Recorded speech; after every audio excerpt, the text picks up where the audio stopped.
इस कोर्स में model deployment से लेकर एजेंट कॉन्फ़िगरेशन और वर्कफ्लो असेंबली तक का पूरा डिप्लॉयमेंट प्रोसेस समझाया गया है।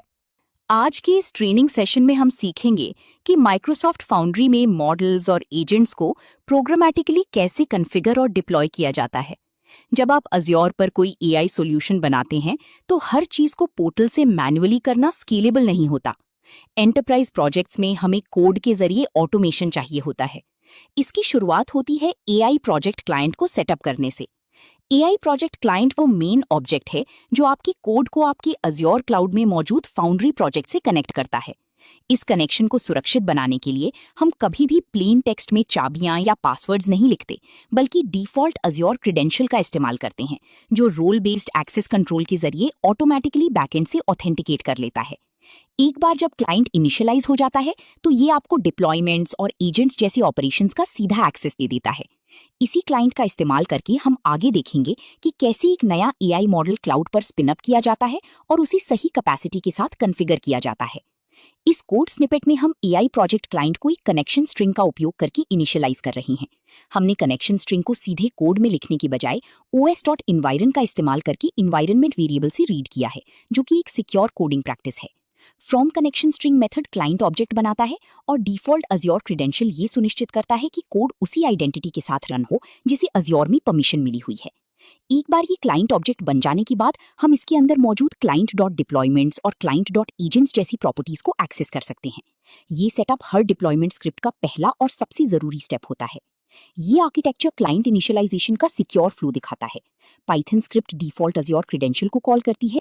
ये क्रेडेंशियल अज्योर एंट्रा आईडी के पास जाकर परमिशन वैलिडेट करता है। अप्रूवल मिलने के बाद एआई प्रोजेक्ट क्लाइंट एक्टिवेट हो जाता है और फाउंड्री प्रोजेक्ट से कम्युनिकेट करने लगता है। क्लाइंट सेटअप करने के बाद अगला कदम होता है एआई मॉडल को डिप्लॉय करना। जब आप किसी मॉडल को कॉन्फ़िगर करते हैं तो आपको 3 मुख्य चीजें बतानी होती हैं: मॉडल का नाम, उसका वर्जन और सबसे जरूरी कैपेसिटी। मॉडल का नाम और वर्जन ये तय करते हैं कि आप GPT-4 इस्तेमाल कर रहे हैं या Phi 3 और उसका कौन सा स्पेसिफिक बिल्ड यूज कर रहे हैं। कैपेसिटी का मतलब है कि आप उस मॉडल को कितने टोकन्स पर मिनट प्रोसेस करने की परमिशन दे रहे हैं। अगर आप कैपेसिटी बहुत कम रखते हैं और ट्रैफिक ज्यादा आता है तो आपके एप्लीकेशन को रेट लिमिट एरर मिलेगा और वो स्लो हो जाएगा। वहीं अगर आप कैपेसिटी बेवजह बहुत ज्यादा कर देते हैं तो आपका क्लाउड का बिल बहुत बढ़ सकता है। एसडीके के जरिए आप इस डिप्लॉयमेंट प्रोसेस को पूरी तरह से ऑटोमेट कर सकते हैं। आप एक स्क्रिप्ट लिख सकते हैं जो चेक करे कि क्या मॉडल पहले से डिप्लॉयड है, और अगर नहीं है तो उसे तुरंत स्पेसिफाइड कॉन्फ़िगरेशन के साथ प्रोविजन कर दे। ये इंफ्रास्ट्रक्चर एज कोड का एक बेहतरीन उदाहरण है। यहाँ हम client dot deployments dot create method का इस्तेमाल करके एक नया मॉडल डिप्लॉय कर रहे हैं। इस कोड में हमने डिप्लॉयमेंट का एक यूनिक नाम GPT-4 prod डैश डिप्लॉय दिया है। हमने मॉडल GPT-4 और उसका एक specific version 1106 dash preview select किया है। वर्जन स्पेसिफाई करना बहुत अहम है ताकि कल को अगर नया मॉडल आए तो आपका कोड ब्रेक ना हो। SKU पैरामीटर में हमने ग्लोबल स्टैंडर्ड टियर चुना है और कैपेसिटी 120 सेट की है, जिसका मतलब है कि ये डिप्लॉयमेंट 1,20,000 टोकन्स प्रति मिनट हैंडल कर सकता है। इस तरह की स्क्रिप्ट्स का इस्तेमाल करके डेवलपर्स बिना एज़्योर पोर्टल ओपन किए सीधे टर्मिनल या CI/CD पाइपलाइन से रिसोर्सेज प्रोविजन कर सकते हैं। ये फ्लोचार्ट मॉडल डिप्लॉयमेंट की लॉजिक को दर्शाता है। SDK से रिक्वेस्ट आने पर सिस्टम चेक करता है कि मॉडल पहले से है या नहीं। अगर नहीं है तो वो SKU और कैपेसिटी सेट करके नया डिप्लॉयमेंट करता है। अगर है तो उसे अपडेट कर देता है। अंत में एंड पॉइंट एजेंट्स के लिए रेडी हो जाता है। एक बार मॉडल डिप्लॉय हो जाए तो हम उसे सीधे इस्तेमाल करने के बजाय एक AI एजेंट के पीछे रैप करते हैं। एजेंट असल में मॉडल का एक कस्टमाइज्ड अवतार होता है जिसे कोई खास काम करने के लिए डिजाइन किया जाता है। एजेंट को कॉन्फ़िगर करते समय हमें 3 चीजें सेट करनी होती हैं। पहला, हम एजेंट को उस डिप्लॉयड मॉडल से लिंक करते हैं जो हमने अभी बनाया था। दूसरा, हम एजेंट के लिए सिस्टम इंस्ट्रक्शंस लिखते हैं। ये इंस्ट्रक्शंस एजेंट की बिहेवियर, टोन और रूल्स को डिफाइन करते हैं, जैसे कि उसे एक HR असिस्टेंट की तरह बात करनी है या एक सख्त कंप्लायंस बॉट की तरह। तीसरा और सबसे एडवांस्ड पार्ट है टूल्स और रिसोर्सेज को अटैच करना। आप अपने एजेंट को कोड इंटरप्रेटर, फाइल सर्च या अपने कस्टम MCP टूल्स असाइन कर सकते हैं ताकि वो सिर्फ बातें ना बनाए बल्कि एक्शन भी ले सके। सही कॉन्फ़िगरेशन से आपका एजेंट एक जेनेरिक चैटबॉट से एक पावरफुल और फोकस्ड ऑटोमेशन टूल बन जाता है। इस स्निपेट में हम एक AI एजेंट क्रिएट कर रहे हैं। सबसे पहले हमने फाइल सर्च नाम का एक टूल ऑब्जेक्ट बनाया है। इसके बाद हम client.agents.create एजेंट फंक्शन कॉल करते हैं। ध्यान दें कि मॉडल पैरामीटर में हमने उस डिप्लॉयमेंट का नाम GPT-4-prod-deploy पास किया है जो हमने पिछली स्लाइड में बनाया था। हमने एजेंट का नाम पॉलिसी बॉट रखा है। सबसे महत्वपूर्ण हिस्सा इंस्ट्रक्शंस पैरामीटर है, जहां हमने साफ तौर पर लिखा है कि उसे सिर्फ प्रोवाइड की गई फाइल्स के आधार पर ही जवाब देना है, ताकि वो खुद से कुछ गेस ना करे। अंत में हमने टूल्स एरे में फाइल सर्च टूल पास कर दिया है। ये कॉन्फ़िगरेशन एक सिक्योर्ड और ग्राउंडेड एजेंट तैयार करता है जो एंटरप्राइज यूज के लिए बिल्कुल परफेक्ट है। ये आर्किटेक्चर डायग्राम एजेंट कॉन्फ़िगरेशन की 3 मुख्य पिलर्स को दिखाता है: डिप्लॉयड मॉडल, सिस्टम इंस्ट्रक्शंस या पर्सोना और अटैच टूल्स। ये तीनों मिलकर एक एक्टिव और पावरफुल फाउंड्री एजेंट का निर्माण करते हैं जो स्पेसिफिक टास्क्स परफॉर्म करने के लिए रेडी होता है। एजेंट कॉन्फ़िगर हो जाने के बाद उसे यूजर के साथ इंटरैक्ट करने के लिए एक मेमोरी या स्टेट की जरूरत होती है। इसे मैनेज करने के लिए हम थ्रेड्स का इस्तेमाल करते हैं। थ्रेड्स एआई सिस्टम की लॉन्ग टर्म मेमोरी की तरह काम करते हैं। जब भी कोई नया यूजर आता है, हम उसके लिए एक पर्सिस्टेंट थ्रेड क्रिएट करते हैं। इसके बाद यूजर जो भी मैसेज भेजता है, हम उसे उस थ्रेड में ऐड कर देते हैं। इस तरीके का फायदा ये है कि आपको मैसेजेस की पूरी हिस्ट्री खुद मैनेज करके पेलोड में नहीं भेजनी पड़ती। फाउंड्री एजेंट सर्विस सारा कॉन्टेक्स्ट सिक्योर तरीके से अज्योर में सेव रखती है। जब यूजर का नया मैसेज थ्रेड में आ जाता है, तब हम एजेंट को उस थ्रेड पर रन करते हैं। रन होने के दौरान एजेंट पूरी हिस्ट्री पढ़ता है, जरूरत पड़ने पर अपने टूल्स का इस्तेमाल करता है और फिर अपना फाइनल रिस्पॉन्स उसी थ्रेड में वापस लिख देता है। एक आर्किटेक्ट के रूप में आपको ये डिजाइन करना होता है कि थ्रेड आईडी को यूजर के सेशन के साथ कैसे मैप किया जाए, ताकि सेशन एक्सपायर होने के बाद भी उसका कॉन्टेक्स्ट बचा रहे। इस कोड में हम एजेंट के साथ एक पूरा इंटरैक्शन फ्लो दिखा रहे हैं। सबसे पहले हमने क्रिएट थ्रेड से एक नया थ्रेड बनाया, फिर क्रिएट मैसेज का इस्तेमाल करके हमने यूजर के सवाल को उस स्पेसिफिक थ्रेड आईडी के अंदर इंसर्ट कर दिया। अभी तक एजेंट ने कुछ काम नहीं किया है, सिर्फ डेटा सेव हुआ है। असल प्रोसेसिंग तब शुरू होती है जब हम create and pool run method call करते हैं। इस मेथड को हम थ्रेड आईडी और एजेंट आईडी दोनों पास करते हैं। ये मेथड एजेंट को ट्रिगर करता है और जब तक एजेंट अपना पूरा रीजनिंग और टूल कॉलिंग प्रोसेस खत्म नहीं कर लेता, तब तक ये पूल करता रहता है। जब रन पूरा हो जाता है तो एजेंट का जनरेट किया हुआ रिस्पॉन्स थ्रेड में अवेलेबल हो जाता है, जिसे हम बाद में फेच करके यूजर को दिखा सकते हैं। ये सीक्वेंस डायग्राम ऐप, थ्रेड और एजेंट के बीच की कम्युनिकेशन को एक्सप्लेन करता है। ऐप पहले थ्रेड बनाकर उसमें मैसेज डालता है, फिर वो एजेंट को रन करता है।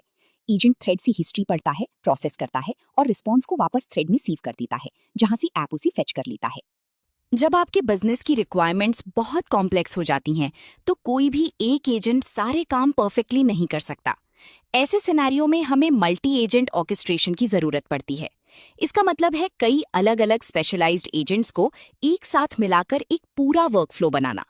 आप इन वर्कफ्लोज को फाउंड्री पोर्टल में मौजूद विजुअल डिजाइनर के जरिए ड्रैग एंड ड्रॉप करके बना सकते हैं, या फिर कोड में वर्कफ्लो बिल्डर क्लास का इस्तेमाल करके प्रोग्रामेटिकली असेंबल कर सकते हैं। मल्टी एजेंट सिस्टम्स में कई पैटर्न्स होते हैं। उदाहरण के लिए सीक्वेंशियल पैटर्न, जहां एक एजेंट का आउटपुट दूसरे का इनपुट बनता है, या फिर हैंड ऑफ पैटर्न, जहां एक फ्रंटलाइन राउटर एजेंट यूजर की रिक्वेस्ट का इंटेंट समझकर उसे सही बैकएंड एक्सपर्ट एजेंट के पास भेज देता है। इन वर्कफ्लोज को सही तरीके से कॉन्फ़िगर करना बहुत क्रिटिकल है, क्योंकि इसमें डेटा और कॉन्टेक्स्ट को एक एजेंट से दूसरे एजेंट तक बिना लॉस के ट्रांसफर करना होता है। सही ऑर्केस्ट्रेशन आपकी सिस्टम को हाईली एक्यूरेट और स्केलेबल बनाता है। यहाँ हमने वर्कफ्लो बिल्डर का उपयोग करके एक मल्टी एजेंट वर्कफ्लो बनाने का सूडो कोड दिया है। हम सबसे पहले बिल्डर ऑब्जेक्ट क्रिएट करते हैं, फिर हम ऐड एजेंट नोड का इस्तेमाल करके अपनी वर्कफ्लो में 2 नोड्स जोड़ते हैं, एक राउटर और एक सपोर्ट, और उन्हें उनकी रिस्पेक्टिव एजेंट आईडीज असाइन करते हैं। सबसे क्रिटिकल पार्ट है ऐड कंडीशनल एज मेथड। ये मेथड डिसाइड करता है कि एग्जीक्यूशन का फ्लो एक नोड से दूसरी नोड तक कैसे जाएगा। यहाँ हमने कंडीशन लगाई है कि अगर राउटर एजेंट का आउटपुट इंटेंट सपोर्ट है, तो फ्लो को सपोर्ट एजेंट वाले नोड की तरफ डाइवर्ट कर दिया जाए। जब आप बिल्डर डॉट बिल्ड कॉल करते हैं, तो ये पूरा लॉजिक एक डिप्लॉयबल वर्कफ्लो के रूप में कॉन्फ़िगर हो जाता है, जिसे आपका एप्लीकेशन ट्रिगर कर सकता है। इस वर्कफ्लो डायग्राम में एक टिपिकल हैंड ऑफ पैटर्न दिखाया गया है। यूजर इनपुट सीधे राउटर नोड पर आता है। राउटर का लॉजिक उसी सेल्स या सपोर्ट इंटेंट के आधार पर सही स्पेशलाइज्ड एजेंट नोड की तरफ भेज देता है। फिर वो एजेंट अपना काम पूरा करके फाइनल आउटपुट जनरेट कर देता है।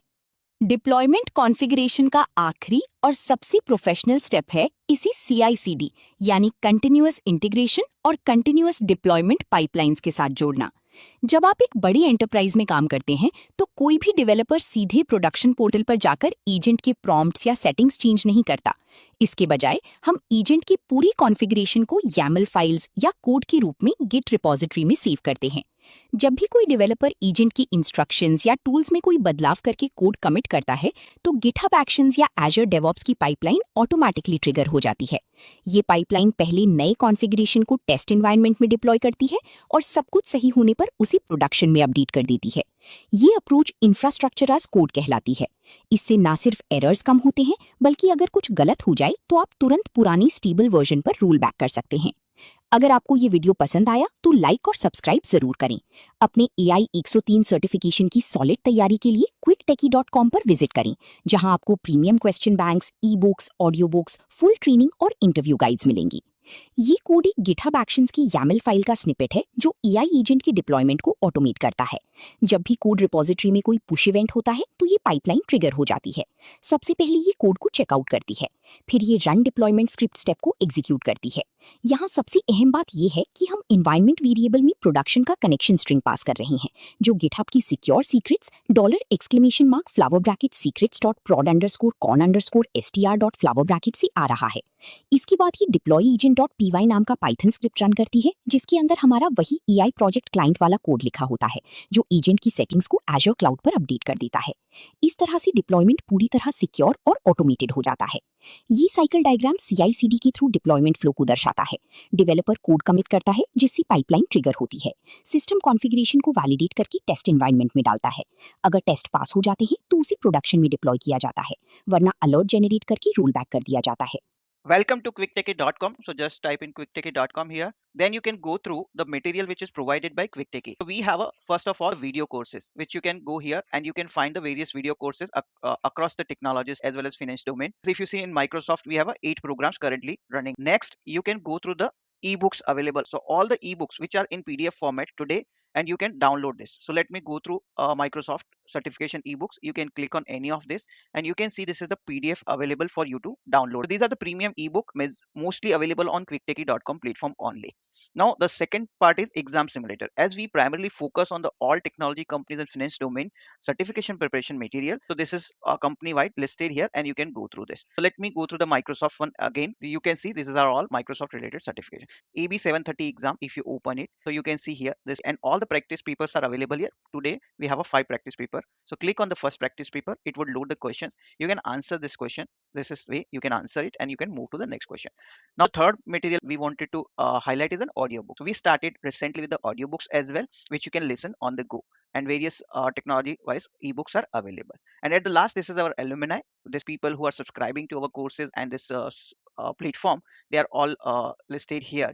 And at the end, I wanted to tell you, if you find any course or training or certification preparation material which you want to get us prepare for yourself, please put on the comment section. If you're watching on YouTube, on Udemy, or on this platform itself, quicktechie.com, then please put the comment, or you can even send an email to using this contact us options here. You can directly do the WhatsApp message. You can call us on this numbers as well.